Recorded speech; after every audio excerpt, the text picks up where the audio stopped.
Hello everyone, আসসালামু আলাইকুম। আশা করি আপনারা সবাই অনেক ভালো আছেন।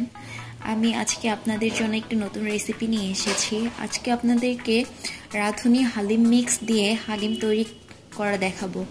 চলুন দেখা যাক হালিম তৈরি করতে কি কি লাগবে।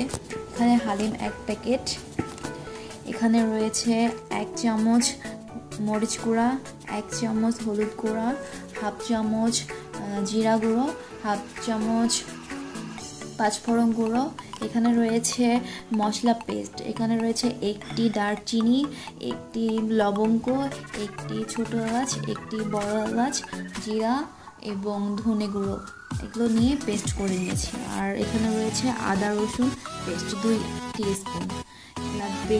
এখানে হাফ কাপের মতো অয়েল নিয়েছি, মানে হাফ কাপের মতো পেঁয়াজ নিয়েছি। আর এখানে 300 গ্রামের মতো আমি গরু মাংস নিয়েছি। আপনারা যদি চান তাহলে খাসির মাংস, আপনারা চাইলে চিকেনও ইউজ করতে পারেন, এটা আপনাদের পছন্দ অনুযায়ী। আর আমার ডেকোরেশনের জন্য লাগবে এখানে পেঁয়াজ বেরেস্তা আছে, কাঁচামরিচ কুচি এবং ধনে কুচি। প্রথমে আমি হালিম মিক্স ডালটা আমি একটা পাত্রে ঢেলে নিলাম।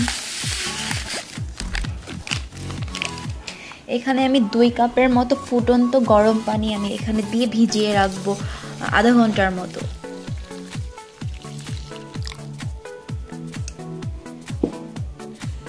চলুন এখন মাংসটা রান্না করা যায়।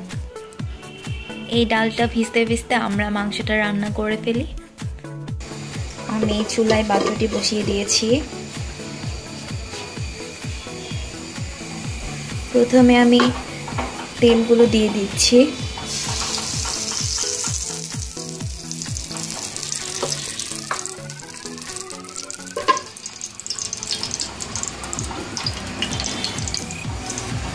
তেলগুলোর মধ্যে পেঁয়াজগুলো দিয়ে দিলাম।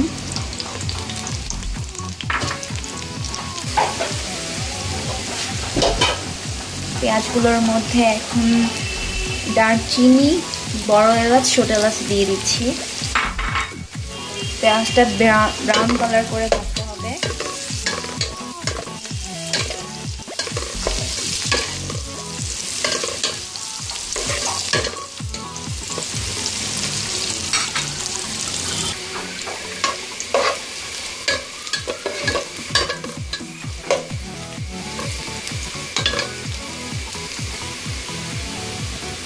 পেঁয়াজটা আমার ভাজা হয়ে গিয়েছে। আমি পেঁয়াজের মধ্যে কিছু অল্প সামান্য লবণ দিয়ে দিলাম, কারণ বেশি লবণ ইউজ করবো না। রাঁধুনি যে মশলাটা ওটার মধ্যেই আপনার লবণ অ্যাড কর। আমার পেঁয়াজগুলো ব্রাউন কালার হয়ে গিয়েছে। আমি এখন এর মধ্যে মাংসগুলো দিয়ে দিলাম।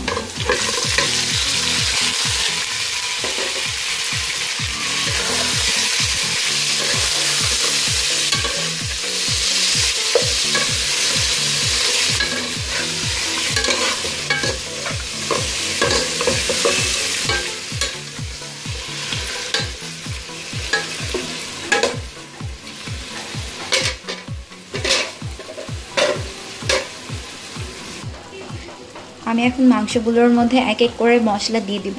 প্রথমে আমি আদা বাটা, রসুন বাটা একসাথে যেটা মিক্সড করে নিয়েছি ওটা আমি আগে দিয়ে দিলাম।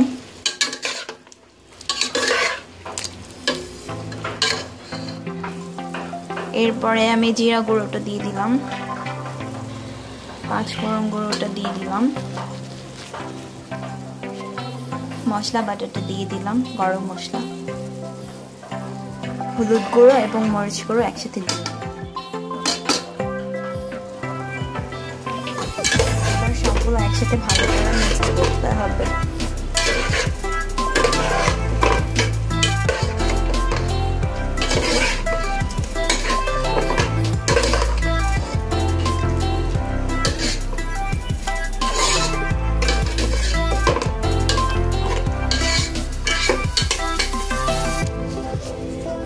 এখানে আমি সামান্য পরিমাণ গরম পানি দিয়ে দিচ্ছি কষানোর জন্য।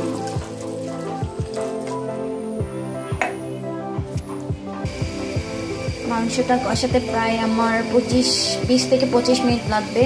আমি এখন পাত্রটি ঢেকে দিলাম, মাংসটা হতে থাকে। আমাদের 25 মিনিট হয়ে গিয়েছে। আমরা এখন দেখি আসলে মাংসটার কি অবস্থা। মাংসটা হয়ে গিয়েছে আমাদের।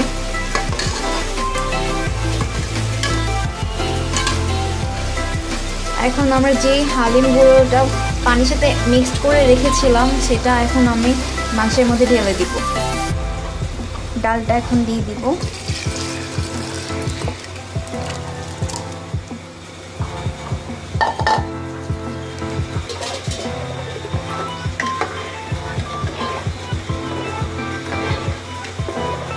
এটা এখন 15 মিনিটের মতো রান্না করতে হবে।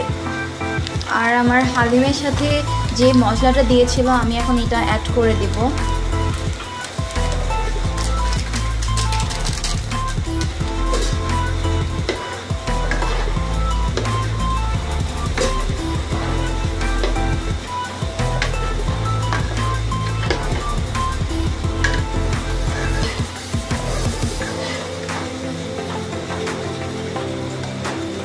এটা এখন 15 মিনিট রান্না করব। 15 মিনিট হয়ে গিয়েছে। অনেক সুন্দর একটা স্মেল বের হয়েছে। আমাদের হালিম অলমোস্ট রেডি। এখন আমি এখানে কিছু পেঁয়াজ বেরেস্তা অ্যাড করব।